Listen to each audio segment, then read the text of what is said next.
옆에 있는 분들하고 함께 인사하겠습니다. 사랑하고 축복합니다.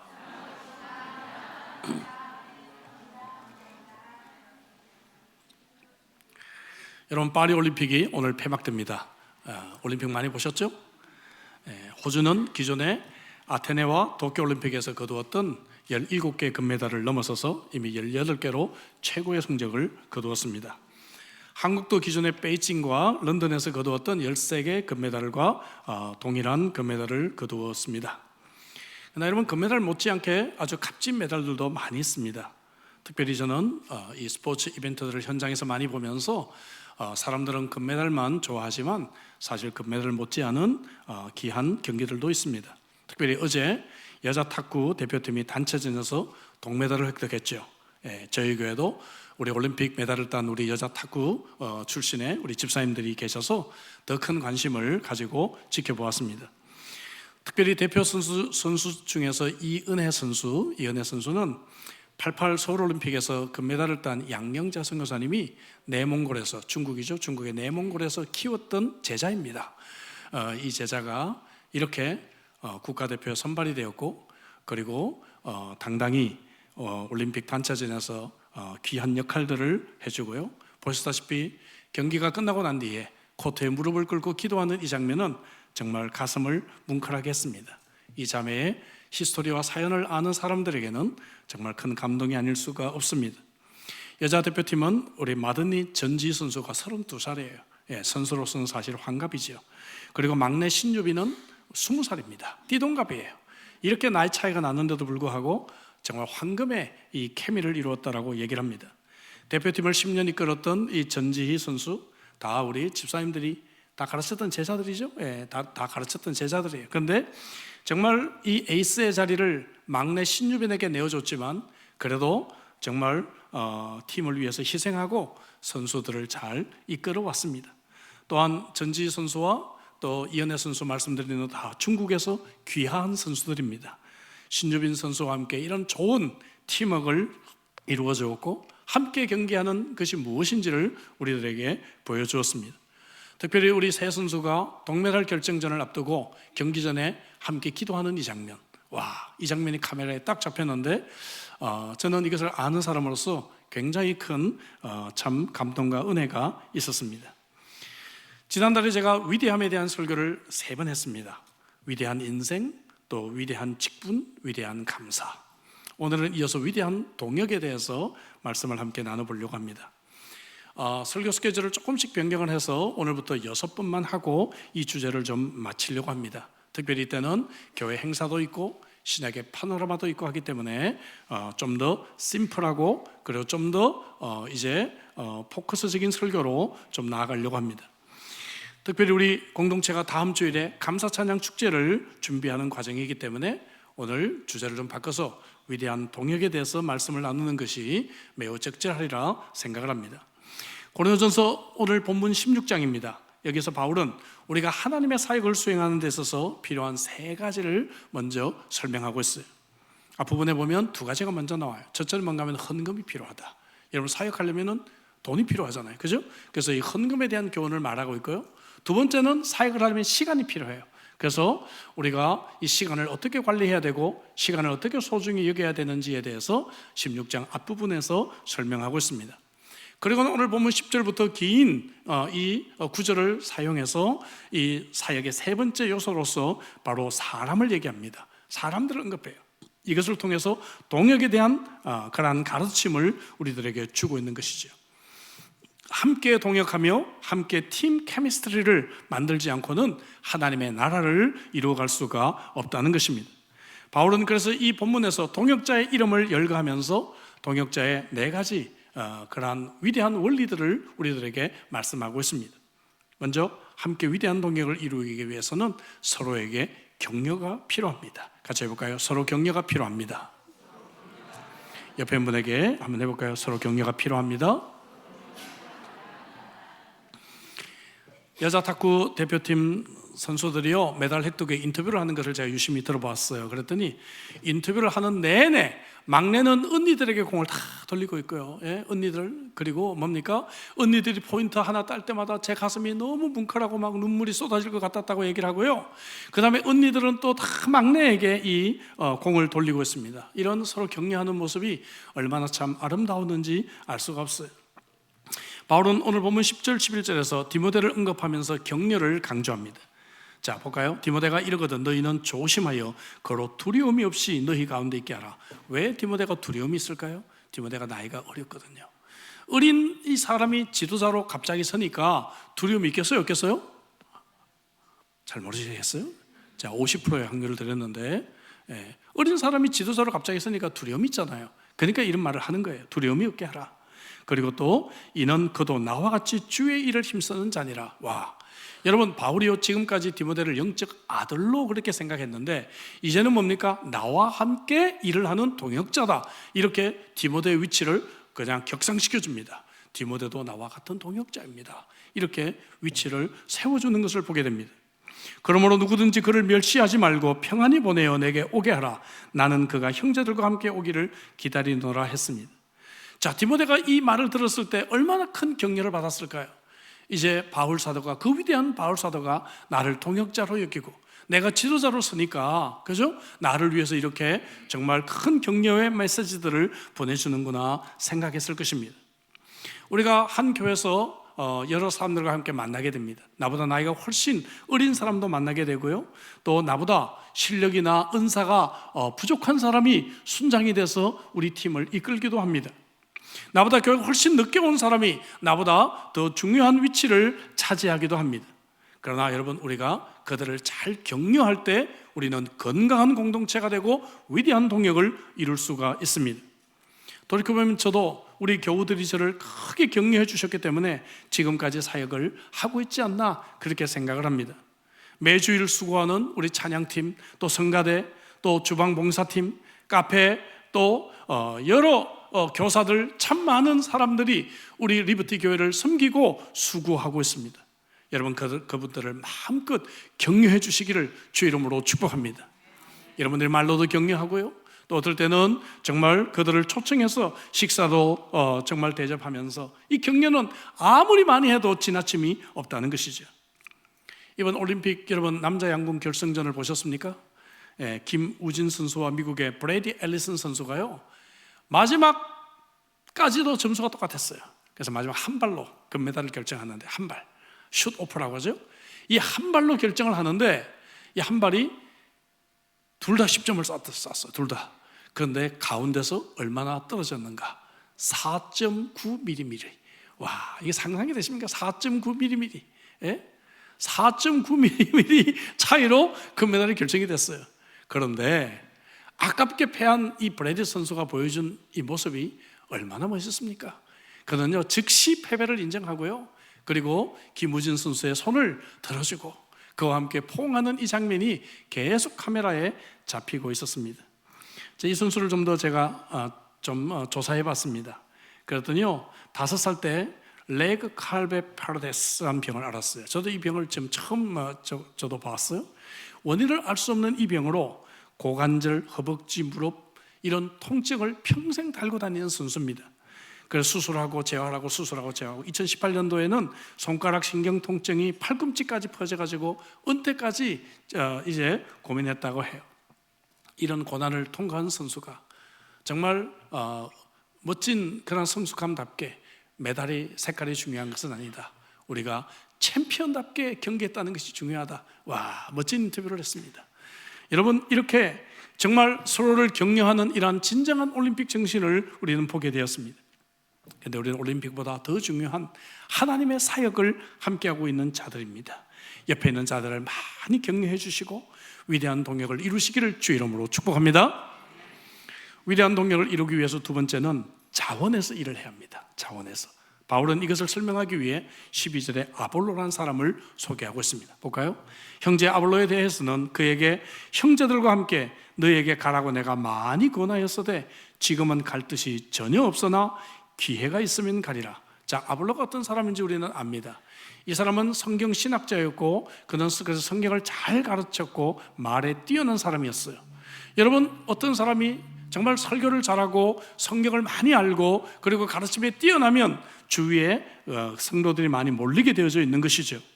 근데 그래서 바울이 이렇게 말씀을 잘 가르치는 아볼로를 고린도 교회에 보내면 큰 도움이 될 것이라 생각했어요. 왜냐하면 우리가 알다시피 고린도 교회는 많은 문제가 있는 교회였잖아요. 그러니까 이 아볼로가 가서 성경으로 이들을 잘 가르쳐주면 얼마나 큰 도움이 되겠어요. 그래서 바울이 아볼로에게 아볼로에 좀 가십시오라고 얘기를 해요. 자, 그런데 아볼로가 갈 뜻이 있어요, 없어요? 갈 뜻이 없어요. 왜 갈 뜻이 없었을까? 성경학자들은 이런 해석을 합니다. 지금 고린도에 안 그래도 파벌이 많이 형성되어 있는데 자기가 원하지 않게 아볼로파도 있었단 말이죠. 근데 내가 가면 이 아볼로파가 힘을 얻게 되잖아요. 그죠? 그래서 아볼로가 기도하면서 아직은 내가 갈 때가 아닌 것 같다라고 판단했던 것 같단 말이죠. 그래서 아볼로는 지금 때가 아니다고 안 가는 거예요. 한번 생각해 보세요. 이때 바울의 위치는 아주 견고한 위치였어요. 바울은 위대한 사도였습니다. 바울이 허이 아볼로 선생 좀 가시오 하면 명령도 할 수 있었는데 그럼에도 불구하고 아볼로가 가지 않겠다고 하는 이 뜻을 존중해요, 존중하지 않아요? 존중하고 있다는 것이죠. 존중하고 있다는 것이죠. 이렇게 여러분 사역자들을 존중하고 그들이 때가 될 때까지를 기다려주는 이러한 자원의 원리들을 우리는 보게 된다 하는 것입니다. 과거 우리 한국교회에서는요, 성도들에게 아직 때가 되지 않았는데 억지로 직분을 맡겨가지고 충성을 요구했던 그러한 경향이 좀 있었습니다. 그래서 자원하는 마음보다는 무거운 짐을 지고 억지로 헌신하다가 상처를 입고 그런 경우들이 있었어요. 그러다 보니까 지금은 또 반대가 되어서 직분을 맡으러 가면 다 도망갑니다. 그죠? 예, 아이고 저 그런 거 못해 하고 무거운 짐으로 생각하는 경향들이 있다가 말이지. 자유라는 명목으로 직분도 필요 없고 사역도 필요 없고 교회에 심지어 등록도 하지 않고 그냥 그렇게 신앙생활하는 신앙인들이 너무나 많아져 있다는 것입니다. 근데 여러분, 책임과 성숙함이 없는 자유는 방종에 불과한 것입니다. 우리 교회에서도 직분자를 선출하고 사역을 맡길 때 최대한 자원의 원칙이 적용되고 있습니다. 본인의 자원을 기다리고요, 그들이 사역을 맡을 때까지 최대한 기도하며 기다립니다. 담임 목사가 강하게 푸시하면 참 곤란하잖아요. 그죠? 그래서 그렇게 또 사역을 하게 되면 자의가 아니라 타의에서 사역을 하게 되니까 그렇게 건강한 모델이 될 수가 없어요. 가끔은 제가 여러분들에게 권고를 하지만 그럼에도 불구하고 강요하지는 않습니다. 여러분, 그래서 우리 교회 문화에 익숙하지 않은 분들은 다른 교회에서 열심히 섬기다 우리 교회 왔는데 새가족밥 마치면 할 일이 없다고 불편한 분들이 계세요. 그래서 목사님이 왜 나에게 일을 안 맡겨주나, 나를 아직도 무시하나, 이렇게 오해하는 분들이 계십니다. 그것이 아니라 우리 교회는 여러분들이 새가족반 수료하면 스스로 사역의 환경을 찾아가기를 기다리고 있는 것이죠. 모든 사역이 여러분들에게 열려 있습니다. 다음 주일날 있게 될 우리 감사 찬양 축제가 있는데 한번 생각해 보세요. 제가 여러분들 각 다락방 기간에 아이템을 다 결정해서 주고 이거 하십시오라고 하면 여러분들이 지금만큼의 관심과 열정이 있겠어요? 그렇지 않을 거예요. 여러분들이 스스로 아이템을 정하고 여러분들이 스스로 연습 시간을 정하고 하니까 지금만큼의 여러분 열기가 있게 되는 것입니다. 사역은 자원해서 일할 때 은혜도 크고 열정도 있습니다. 여러분 자원해서 섬기시기를 주 이름으로 축복합니다. 나아가 위대한 동역을 하기 위해서는 잘 따르고 순종해야 합니다. 이제 바울은 15절부터 이 아가야 지역에서 바울의 전도를 받고 그리스도인이 되자마자 불타는 열심으로 바울을 도와 복음 사역에 헌신했던 스데바나 집 사람들을 소개하기 시작합니다. 그러면서 16절에 이 같은 사람들과 또 함께 일하며 수고하는 모든 사람에게 어떻게 하라고요? 순종하라, 이렇게 말해요. 순종이란 말은 글자 그대로 잘 따라가는 것이 순종입니다. 어떤 사람이 앞에서 열심히 일을 하는데 뒤에서 팔짱 끼고 구경하면서 채점하는 사람들이 가끔 있습니다. 이거는 잘못됐고 이거는 더 노력해야 되고, 그것이 아니라 이 사람을 잘 따라가라 그 말이죠. 그래야 하나님의 사역이 된다는 것입니다. 조금 전에는 자원을 강조했지만 지금 균형을 이루기 위해서 이 동역자들에게 협력하고 잘 따라갈 것을 강조하고 있는 것이죠. 재직을 세우면 정말 잘 따라가서 재직회도 참석하고 기도할 제목을 얻고 내가 섬겨야 될 부분이 무엇인지를 찾게 됩니다. 여러분, 나보다도 어린 사람이, 나보다도 교회 늦게 온 사람이 순장으로 세워지면 내가 이 순장으로 존경하고 순장으로 잘 따라가야, 그래야 사역이 이루어진다는 것입니다. 나보다도 늦게 온 사람이 교회에서 항존직이 되고 장로가 되고 하면 여러분, 그 사람을 잘 따라가고 순종할 때, 그때 여러분, 하나님의 사역은 이루어지게 되는 것입니다. 여러분들이 이 어려운 교회 과도기 기간에 여러분들이 저를 잘 따라주고 잘 순종해 주셨기 때문에 어려운 이민교회 상황 속에서 우리가 건축도 해내고 오늘날 우리 리버티 교회가 존재하고 있는 거 아니겠어요? 그래서 17절에 이렇게 잘 따르고 순종할 이유에 대해서 말합니다. 내가 스데바나와 버드나도와 아가이고가 온 것을 기뻐하노니 그들이 너희의 부족한 것을 채웠습니다. 자, 잘 따라갈 이유가 뭔가 하면은 어떤 지도자라도 어떤 앞서가는 사람도 완벽하지 않아요. 부족한 면이 있단 말이에요.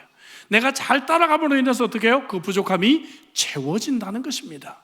그래서 여러분들이 부족함을 보거든 비판하거나 원망하지 마시고 내가 잘 따라가면서 그 부족한 부분을 채워주는 것이 우리의 역할이고, 이렇게 하는 것이 위대한 동역이라는 것을 알게 돼요.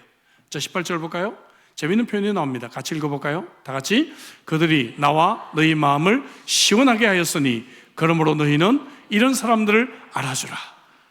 마음을 시원하게 해줬다는 것이죠. 시원하게. 예.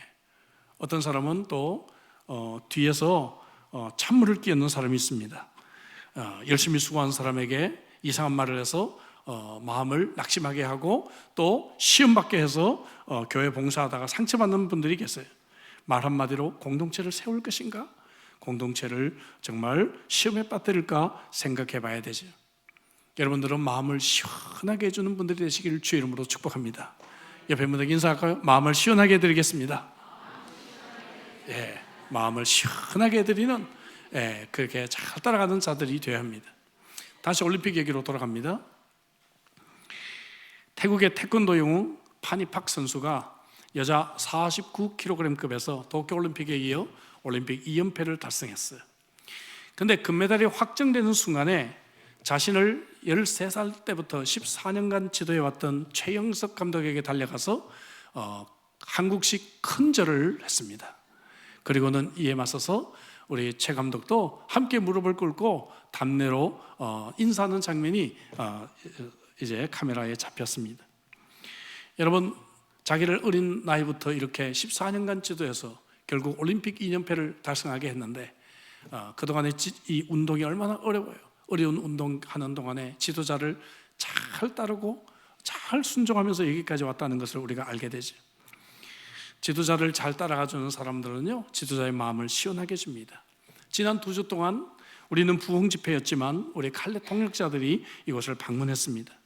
이곳에 방문해서 여러 사역들을 그분들이 감당하게 되었는데요, 저희 교회에서 바베큐도 해드리고 저녁 식사도 대접했어요. 사실 저는 이분들 한국교회를 대표하는 교회 목사님들이에요. 저는 한국 가면 정말 황제 대접을 받습니다, 이런 분들에게. 그러면서 정말 큰 위로를 받는데 우리 교회도 한번 식사라도 좀 대접을 해야 되겠다, 그런 마음이 있었는데, 이분들이요, 우리 교회를 와보더니 정말 리버티 교회 대단하다, 칭찬을 아끼지 않았어요. 왜 그런가 하면은 음식도 그냥 한국교회 못지않게 최고 수준으로 나오죠. 우리 권사님들이 담임 목사님 중심으로 일사불란하게 잘 따르면서 섬기는 모습을 보더니 와, 정말 우리 교회 못지않다, 이런 아름다운 동역의 모델을 보았다고 크게 칭찬하고 가셨습니다. 여러분, 잘 따르고 순종할 때 위대한 동역은 이루어집니다. 옆에 분들 인사할까요? 잘 따라가겠습니다. 잘 따라가겠습니다. 우리 인사하시기 바랍니다. 17절에 18절에 이렇게 잘 따라갈 이유들을 우리에게 설명해 주었습니다. 위대한 동역을 위해서 3가지 말씀드렸어요. 첫째는 뭐죠? 서로 격려가 필요하다. 또 둘째는 자원해서 일해야 된다. 세 번째는요, 잘 따르고 순종해야 된다. 마지막으로 네트워크를 우리는 잘 활용해야 합니다. 동역이란 말 자체가 함께 일한다는 말이에요. 근데 오늘날 혼자 일하는 사람들이 굉장히 많아요. 그렇죠? 예. 오늘 보면은 계속해서 사람들의 이름을 등장시키고 있습니다. 19절 20절 볼까요? 아시아의 교회들이 너희에게 무난하고 아굴라와 브리스가와 그 집에 있는 교회가 주 안에서 너희에게 간절히 무난하고 모든 형제도 너희에게 무난하니 너희는 거룩하게 입맞춤으로 서로 무난하라. 자, 바울 서신의 특징 뭡니까? 무난으로 서신이 맞춰지고 있어요. 근데 이건 단순한 문안이 아닙니다. 사람들을 무난하게 하면서 서로 연결시키고 있는 것이죠. 그죠? 서로 인사를 나누면서 이렇게 연결이 되고, 인사를 나누면서 이렇게 연결이 되고 있는 것입니다. 얼마 전에 저희 교회에 한 달 공부하러 왔던 어떤 대학생 자매가 저희 교회에서 3번 예배를 드리고 한국에 돌아갔는데 제가 굉장히 감동을 받았어요. 이 자매 어머니가요, 이 딸을 한국에서 호주로 보내는데, 요즘 젊은이들이요, 뭐 어른 말 듣습니까? 구글링 하면 다 되는 줄 알고, 그죠? 엄마 신경 쓰지 마, 내가 알아서 할게. 그러고, 그죠? 구글링 해서 여기 와서 그냥 살다 가잖아요. 그런데 여기서 3번 예배를 드리는데 어머니가 교회를 알아봤어. 자기 교회 담임 목사님에게 부탁을 하고, 담임 목사님이 직전 총회장님에게 연락을 하고, 직전 총회장님이 제가 호주 대표로 총회 왔다는 것을 기억하고 저를 잘 아는 또 목사님에게 연결하고, 그 목사님이 저에게 연결을 해가지고 이제 저랑 연락이 됐어요. 그렇게 해서 참 기특하더라고요. 이 3번 예배를 드리는데 예배를 한 번도 안 빠지고 왔어요. 예? 그래서 너무 기특해서 제가 참 감사하고, 어머니가요, 이 맥심 커피랑 그 율무차 봉지를 2개 해가지고 목사님 갖다 드리라 해서 또 가져왔는데, 참 어른도 이렇게 사람을 연결시켜 주는 거, 또 아이도 뭡니까? 어머니의 그런 연결을 마다하지 않고 이렇게 와서 인사하고 예배를 3번 드리고 갔어요. 너무너무 이뻐가지고 가기 전에 제 아내랑 함께 저녁을 사줬습니다. 여러분, 얼마나 많은 젊은이들이 요즘 혼자 살아간다고 생각합니까? 외로워요. 이 디지털 시대에 핸드폰 하나 있으면 다 된다고 생각합니다. 그래서 사람들의, 어른들의 충고와 연결을 무시합니다. 엄마 내가 알아서 할게, 다 외면하고, 그런 시대에 이렇게 여러분, 어른들은 자꾸만 인생을 살아보니까 이게 관계잖아요. 그래서 어른들은 자꾸만 관계를 맺어주려고 하는 거죠.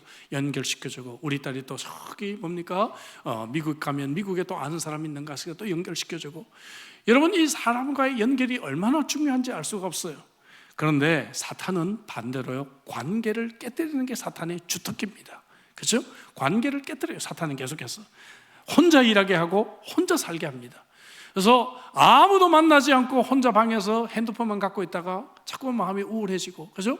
잘못된 선택을 하는 젊은이들을 보게 됩니다. 그러나 바울은 연결시켜주는 사람입니다.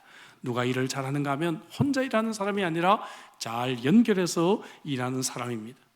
여러분들은 잘 사람을 연결시켜주는 사람이 되기를 바랍니다. 여러분들도 잘 연결되어 있기를 바랍니다. 연결하는 사람이 있으면요, 기분이 좋아져요. 이 사람들 주위에 사람들이 몰려듭니다. 지난 2주간 동안 우리 왔던 칼렛 동역자들이요, 이분들이 와서 목회자 세미나도 하고 여러 가지 사역을 하고 섬겼는데요, 이 칼렛으로 오랫동안 제가 묶여진 그러한 네트워크입니다. 우리는 정말 한 형제처럼 주님의 교회를 위해서 잘 섬기고 있는 자들이에요. 여러분 생각해 보세요. 이분들이요, 제가 부른다고 자기 1년에 한 번 있는 휴가를 냈고요, 그리고 자기들이 와이프까지 비행기표, 사모님까지 비행기표 해가지고 왔어요. 이게 여러분 가능한 일입니까? 이런 정말 끈끈한 네트워크로 함께 연결되어 있기 때문에 우리가 이런 동역들이 이루어지고 있다는 것이죠. 그래서 우리 목회자 세미나 하면서 우리 칼레 포럼 우리 사진도 찍었는데요, 정말 이렇게 모여서 우리 교회에서 이런 목회자들을 세우는 이런 멋진 프로그램도 가지게 되었고, 그리고 이분들에게 정말 제대로 우리가 사례도 못 해드리잖아요. 근데 우리 권사님들이 참 멋진 식사도 대접해줬고, 또 우리 장로님 권사님 또 건강식품 주셔가지고요, 사례비 대신해서 이렇게, 그죠? 정말 선물도 증정하면서 체면을 좀 살릴 수가 있게 되었습니다. 우리 모두가 함께하는 그러한 사역 아니겠습니까? 위대한 동역이죠. 사람들을 잘 연결하고 관계를 아름답게 하는 그러한 성도가 되시기를 주 이름으로 축복합니다. 바울은 문제가 많았던 고린도 교회에 많은 가르침과 권고를 주었지만, 바울 사도에게 한마디만 이야기해 보십시오 라고 한다면 무슨 말을 했을 것 같아요? 여러분, 위대한 동역에 대해서 한마디만 얘기하십시오 그러면 바울은 14절 중간에 딱 핵심을 놓고 있습니다. 너희 모든 일을 무엇으로 하라? 사랑으로 행하라. 유명한 사랑이지요. 그래서 유명한 사랑장도 고린도전서 13장에 나타나 있지 않습니까? 같이 해볼까요? 모든 일을 사랑으로, 모든 일을 사랑으로 하라. 집이 없는 사람에게 집을 지어준 헤비타트 단체, 제가 몇 번 언급해서 아실 것입니다. 1976년에 이 운동이 시작된 이래로 지난 48년 동안 5,900만 명에게 새로운 보금자리를 마련해 주었습니다. 여러분, 이 운동을 이끌고 있는 분들이 거의 대부분 크리스찬인 건 알고 계시죠? 예. 사람들은 이런 걸 잘 모르고 교회와 크리스찬들을 욕하지만 사실 크리스찬들이 참 많은 일을 하고 있어요. 예. 한국에서는 2001년에 처음 소개됐죠. 당시 35개국에서 2,200명의 자원봉사자가 왔어요. 그래서 한국의 자원봉사자 합쳐서 9,000명이 자원봉사자가 되어서 35도의 폭염 속에서 하루 10시간씩 중노동을 하고요, 집이 없는 사람들을 위해서 사랑의 봉사를 했습니다. 그 당시 돈으로 20만 원 등록비를 내고 하는 거예요. 자원봉사인데, 예? 20만 원 등록비를 내고 열악한 환경 속에서 식사와 그리고 샤워, 얼마나 환경이 열악해요. 그런 속에서 10시간 막노동을 하는 것입니다. 집을 지어주는 것이에요. 그런데 한마디 불평 없이 늘 감사하면서 일을 감당했어요. 지미 카터 전 미국 대통령이 와서 같이 여러분 막노동을 같이 했고요.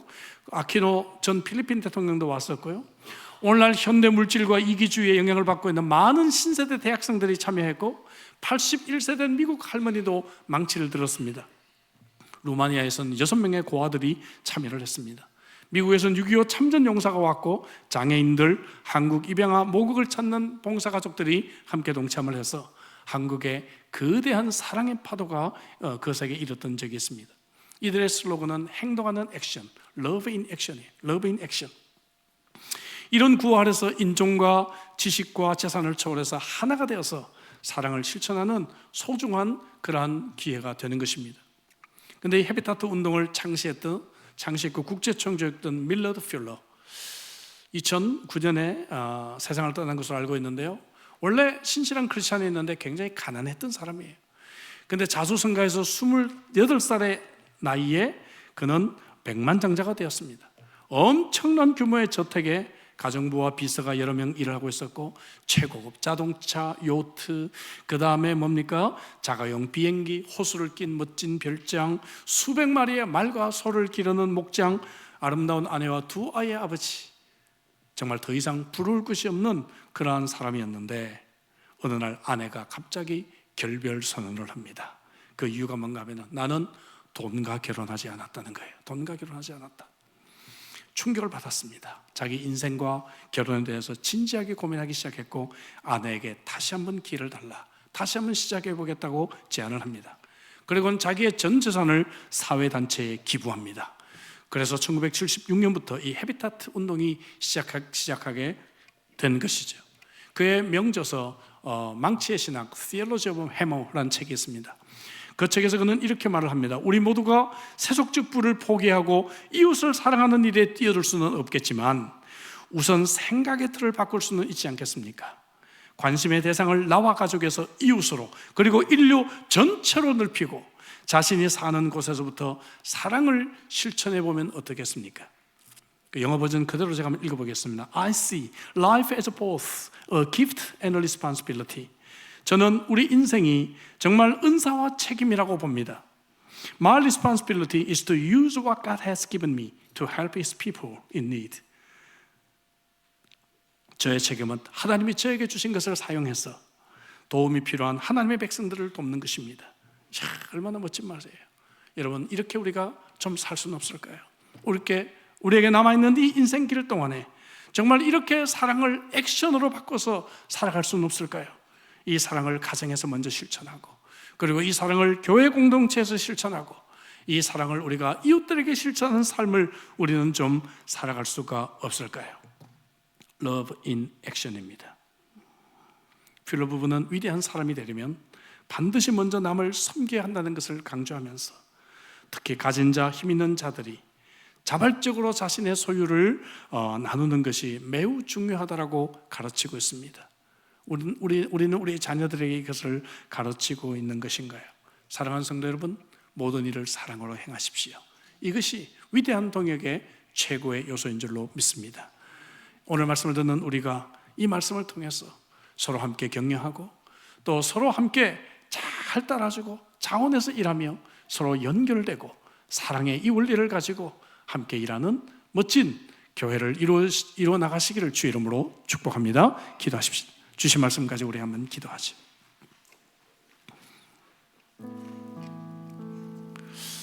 오늘날 이 디지털 시대에 혼자 살고 혼자 일하는 많은 사람들을 보게 되죠. 그러다가 인생의 큰 문제 앞에 부딪혔을 때 헤어날 길을 찾지 못하는 분들을 보게 됩니다. 오늘 주신 말씀 가지고 우리 한번 기도할까요? 하나님은 우리를 동역하게 하셨는데 내가 좀 더 주위를 둘러보고 사랑을 행동으로 옮기는 자가 되게 하소서 하면 기도하죠. 자원해서 우리 리버티 교회를 숨기고 가정을 숨기는 우리 귀한 자들이 되게 하소서 하면 간절하게 기도하고 서로 격려하고 잘 따라가며 서로 연결하는 그러한 우리의 삶이 되기를 위해서 주신 말씀 가지고 우리 한번 통성으로 기도하시겠습니다.